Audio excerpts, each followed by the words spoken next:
अस्सलाम वालेकुम नाज़रीन, उम्मीद है आप खैरियत से होंगे। अल्लाह ताला हम सबको अपने हिफ्ज़-ओ-मान में रखे और हर तरह की बीमारी से महफूज रखे।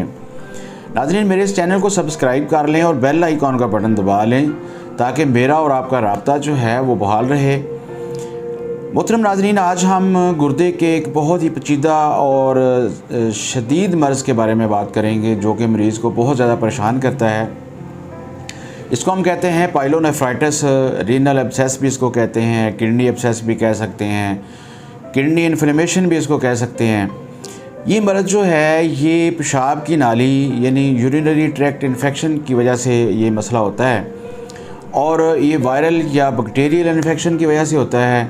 एक बैक्टीरिया जिसको ई कोली हम कहते हैं वो अक्सर औक़ात इस इन्फेक्शन को पैदा करता है। नाली की ये स्वेलिंग और सोज़श जो है ये गुर्दे तक चली जाती है। इसकी दो किस्में हैं, एक्यूट पाइलोनेफ्राइटिस और क्रॉनिक पाइलोनेफ्राइटिस। एक्यूट में ये होता है कि इसका अचानक अटैक हो जाता है और मरीज़ को बहुत यानी शदीद किस्म का बुखार और दर्द वगैरह होती है और इसका इलाज अगर ना किया जाए, बर वक़्त इसका ट्रीटमेंट ना लिया जाए तो इससे गुर्दे जो हैं वो मुकम्मल तौर पे भी डैमेज हो सकते हैं और ये प्रॉब्लम जो है ये बहुत ज़्यादा मरीज़ को तकलीफ़ देती है। जहाँ तक क्रॉनिक पाइलोनेफ्राइटिस का तल्लक है तो अगर ये स्वेलिंग जो है या इन्फ्लेमेशन जो है या इन्फेक्शन जो है अगर ये बार बार होती है, जैसे कि बच्चों में अक्सर ये देखने में आया है, आम तौर पे ये मसला जो है ना वो बार बार नहीं होता, तो उसको हम क्रॉनिक कहते हैं कि ये बार बार होने वाली इन्फेक्शन जो है वो क्रॉनिक इन्फेक्शन कहलाती है। ये तो इसका मुख्तसर सा तारफ़ है कि पाइलोनेफ्राइटिस हम किसको कहते हैं।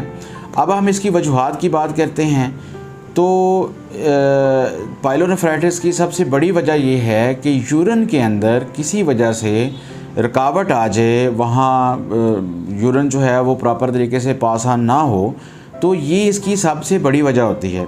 जिस तरह के यूरिथ्रल जो उसके अंदर स्ट्रक्चरल चेंजेस अगर आ जाएं, मसलन उसमें स्ट्रक्चर हो, यूथरा जो है वो तंग हो जाए, उसमें इन्फेक्शन हो जाए, उसमें सर्जरी की किसी वजह से ये मसला हो सकता है। अगर यूरिटर के अंदर स्टेंट डले हुए हैं तो उनकी वजह से रुकावट हो अगर, तो पॉलीनेफ्राइटिस का मसला हो जाता है।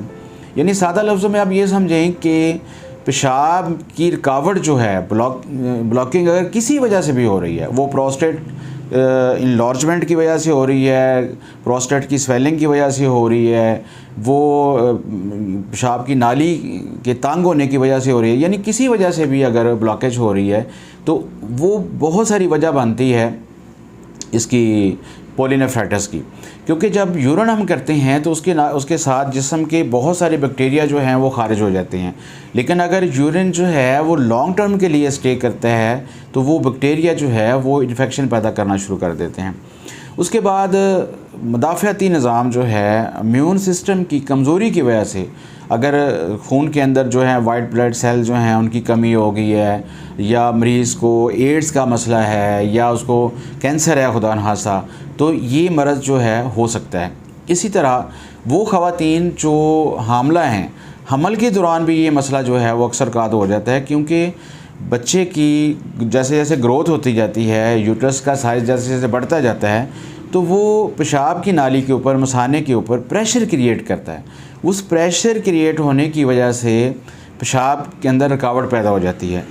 तो अगर ये इसका यानी इस मर्ज़ का ध्यान ना रखा जाए, इसका ट्रीटमेंट ना लिया जाए, तो फिर ये इन्फेक्शन जो है ये गुर्दे तक चली जाती है और पॉलीनेफ्राइटिस की जो है वो वजह बनती है। इसी तरह पेशाब की नाली जो है, कैथेटर जिसको हम कहते हैं, वो बाज़ का ऐसा होता है कि पेशाब की नाली लगाते हुए जो उसके यूरिथ्रा के अंदर इन्फेक्शन हो जाती है और वहाँ बैक्टीरिया जो है वो एक एब्सेस पैदा कर देते हैं और ये इन्फेक्शन जो है ये फिर गुर्दे तक भी जा सकती है। तो नाज़रीन, ये थी इसकी वजूहात। अब हम इसकी अलामत की बात करते हैं तो पॉलीनेफ्राइटिस जो है, अगर किसी मरीज़ के गुर्दे के अंदर स्वेलिंग हो गई है, उसमें एब्सेस का मसला, पीप का मसला पैदा हो गया है, तो उसको बुखार बहुत तेज़ होता है। ये 102 या से ज़्यादा बुखार होगा, यूरिन जो है वो गदला आता है, मरीज़ को थकावट महसूस होती है और पेशाब से मछली की सी बू आती है, ठीक है ना, जलन बहुत होती है, पेशाब में खून आता है, पीप आती है। मरीज़ को सर्दी बहुत लगती है, पेशाब कम आता है और बार बार मरीज़ को हाजत होती है। ये हैं इसकी पाइलोनेफ्राइटिस की कुछ अलामात। अब हम बात करते हैं कि इससे बचाव कैसे किया जा सकता है। तो हिफाजती जो तदाबीर हैं उनमें ख़ास तौर पे ख़वातीन जो हैं वो अगर कुछ हदायत पे अमल करें तो वो काफ़ी हद तक इस मर्ज़ से बच सकती हैं। जैसे कि जेनिटल एरिया के लिए कुछ बाज़ार से प्रोडक्ट्स मिलती हैं, मसलन कोई उसकी स्मेल ख़त्म करने के लिए परफ्यूम्स वगैरह होते हैं, फेमिनाइन स्प्रे होते हैं, और उनसे एहतियात करनी चाहिए क्योंकि वो स्प्रे जो हैं वो इन्फेक्शन पैदा कर देते हैं, बाज़ का यूरिनरी ट्रैक्ट जो इन्फेक्शन पैदा करते हैं। फिर ये है कि डोचेस जो होते हैं, मसलन कुछ ऐसी चीज़ें जो कि वजाइना के अंदर इस्तेमाल की जाती हैं, उनसे अवॉइड करना चाहिए। अगर उनसे आप ख़वातीन अवॉइड करें तो काफ़ी हद तक इस मर्ज़ से बच सकती हैं। पेशाब की जो हाजत होती है उसको रोकना नहीं चाहिए। जैसे ही पेशाब की हाजत हो फ़ौरन यूरिन करना चाहिए, और ख़ास तौर पे जिनसी मिलाप के बाद फ़ौरी तौर पे यूरिन करना चाहिए, क्योंकि जब यूरिन हम करते हैं तो वो बैक्टीरिया जो हैं वो पास ऑन होते हैं, ठीक है। तो इसलिए एज़ सून एज़ पॉसिबल जैसे ही हम बिस्तरी से फ़ारग हों फ़ौरी तौर पे यूरिन करना चाहिए। यूरिन जैसे आए उसको रोकना नहीं चाहिए, ये बात मैं पहले भी कर चुका हूँ। और जहाँ तक सफाई का तल्लक है वो बहुत ध्यान रखना चाहिए, और सफाई जो है ख़ास तौर पे लेडीज़ के अंदर ये फ्रंट टू बैक करनी चाहिए, यानी वजाइना की तरफ से रेक्टम की तरफ जाना चाहिए और एनस की तरफ जाना चाहिए, ताकि जो पखाना है उसके कुछ जर्म जो हैं वो वजाइना की तरफ ना आए, ठीक है ना जी।